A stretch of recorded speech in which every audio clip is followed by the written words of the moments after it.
Now, this is Omnicom's first Cannes Lion after the big consolidation. And there's so much happening at the holding company. We thought, why not speak to the Chief Transformation Officer of Omnicom Media to find out exactly what's going on. Joining me is Jarrod Martin. Thank you so much. Thank you. Now, we hear about how Omnicom is, the new Omnicom is so huge in the scale part of it, the data, the technology part of it. But if you were really to tell me, what is it that the new Omnicom can do that the earlier Omnicom could not? Oh, that's a good question. Yeah, scale has been talked about a lot in the media, and I think that's one aspect, but it's not the only story. So I think what's important to think about is the unification of different capabilities that didn't exist before. So Acxiom, for example, is a huge addition to the Omnicom network. Omnicom didn't own its own data and identity spine previously. That was largely rented through different third parties, and now Omnicom owns that, which is super important because in the era of AI, owning a data asset and owning an identity asset, even more importantly, allows us to organize data, whether it be client data, publisher data, or our own internal data, so that we can let AI go to work and be maximally effective. That's part one. Part two is we started to more meaningfully connect different aspects of our operations to create solutions that are client-centric and less kind of like capability-centric. So I'll give you an example. Acxiom's Real ID is the identity solution that we're pushing out into the ad tech ecosystem, allowing us to knit together disparate data sources that come back around what are the impressions and conversions that we get through different ways of going to market. Connecting that through to media, so Acxiom's identity connected to media allows us to measure and attribute success in ways that we couldn't before, so that we can get to true incrementality agnostic of platform. Historically, we've put money into different platforms and let the black box optimization of those platforms do its work.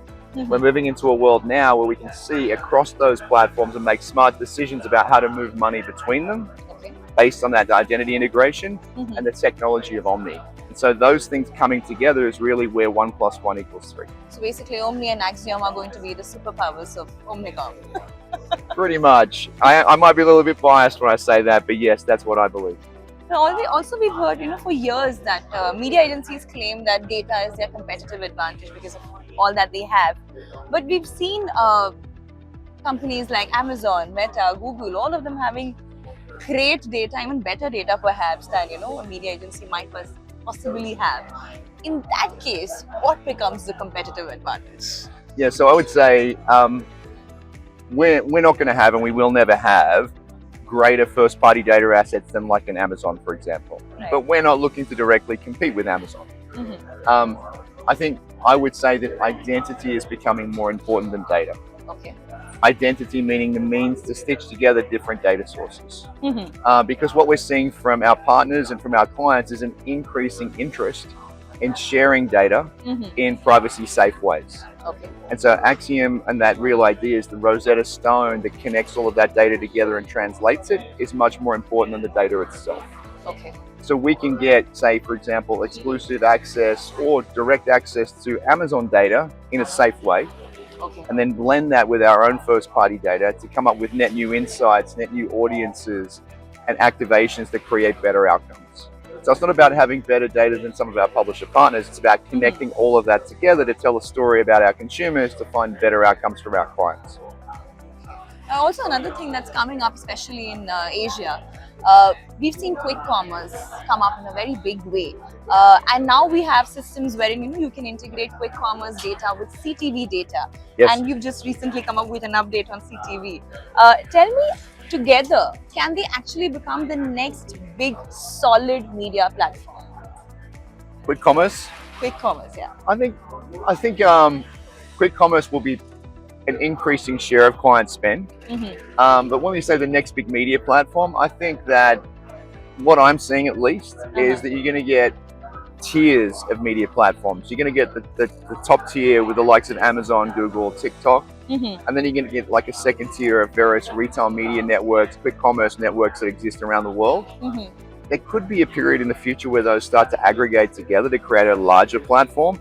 But right now, we're seeing tremendous value through working with that second tier and giving value exchange to different elements of commerce. So we might have a retail partner, we might have a card issuer, we might have an advertiser. Bringing that data together to create mutual value for all three of those parties is really what we're all about. Interestingly, at Cannes we're hearing about AI everywhere, but we still have that big problem of disconnected data systems, fragmented data, and also measurement in a big way. So, would you say the new focus on AI is sort of taking away the problems which we initially face, and how is Omnicom going about solving those for the clients? I would say AI is making certain things simpler, but making other things more complex. I'll give you an example. When we think about workflows and how we manage work from the receipt of a brief through to going live with a campaign, I think that process is becoming faster, simpler, and easier to produce. But then we go to activate, we've got all these issues with being able to find consumers through millions of possible options between different DSPs, SSPs, publisher direct, different curated environments, and it becomes very complicated to firstly figure out what's the best way to reach the consumer, and then secondly, how do we measure the outcomes on the back end? So simplification of workflow, complexity of activation. What we're doing, I kind of flagged this a little bit earlier, is by embedding Real ID into the entire ad tech and martech ecosystem, that identity can become the train tracks that all of that activation runs on, so we can start to bring the data back to understand what does deduplicated performance look like, so that we can move money around between different walled gardens, different sources of open web inventory, so that we can get the best possible outcomes for clients. That's really where we see our value proposition as.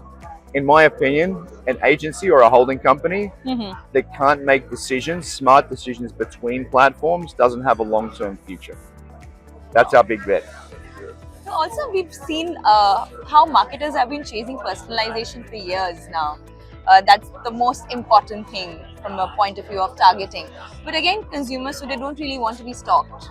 So if I see an ad which I've been scrolling, I mean, it's just following me around, I'm going to get really scared. If I'm talking on my phone and the ad comes to me through Facebook or whatever, it's going to really feel like I'm being stalked. So where do you think the next level of consumer targeting is going to be? Yeah, I think there's a couple of things you've kind of mentioned there. The first one is, I think there's a role for better frequency management, so that stalking can be repetitive behavior. Right? And like I say, being able to connect data together to then get a view of a consumer, to then understand that we shouldn't be communicating to that person regardless of the platform more than a certain number of times is going to be important. The second one is consent.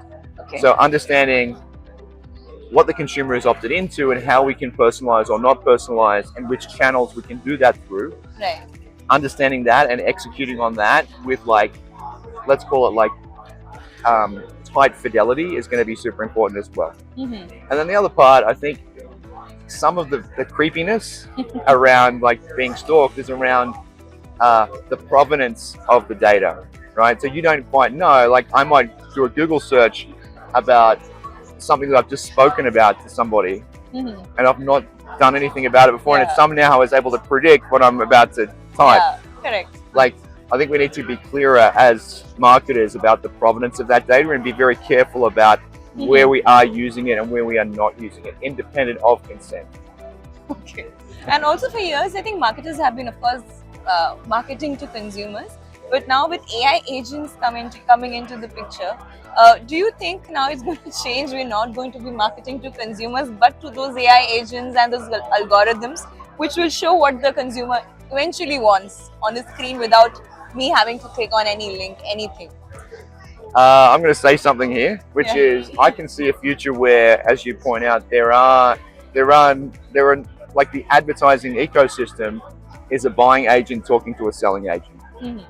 And that buying agent might know what you earn, what you want to save, where you want to put those savings, what you're willing to spend in different categories, what you like and what you don't like, and goes out into the world and finds the products and services that you need based on those parameters. And then the advertising of the future is a couple of things. The first one is it's the optimization of that connection between the buying agent and the selling agent.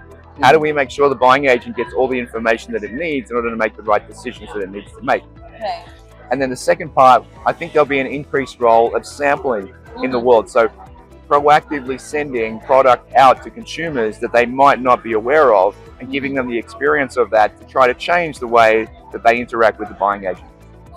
And then thirdly, I think there'll be a role for, connected to that, a strong role for experiential live events. Okay. And when we think about always on media, the kind of traditional performance media, I can see that moving into a world of buying agent versus selling agent, rather than a traditional advertising landscape that we see today. Fantastic. Thank you for defining all of that for me. It was fantastic talking to you, Jarrod. And I Thank you. hope I can meet you again next year and clarify all my doubts on. Well, next year we can see, have any of these things come to reality? Yes. How has the landscape evolved? Because it's moving so fast. It's quite an exciting time that we're in today. So Absolutely. thank you for your time.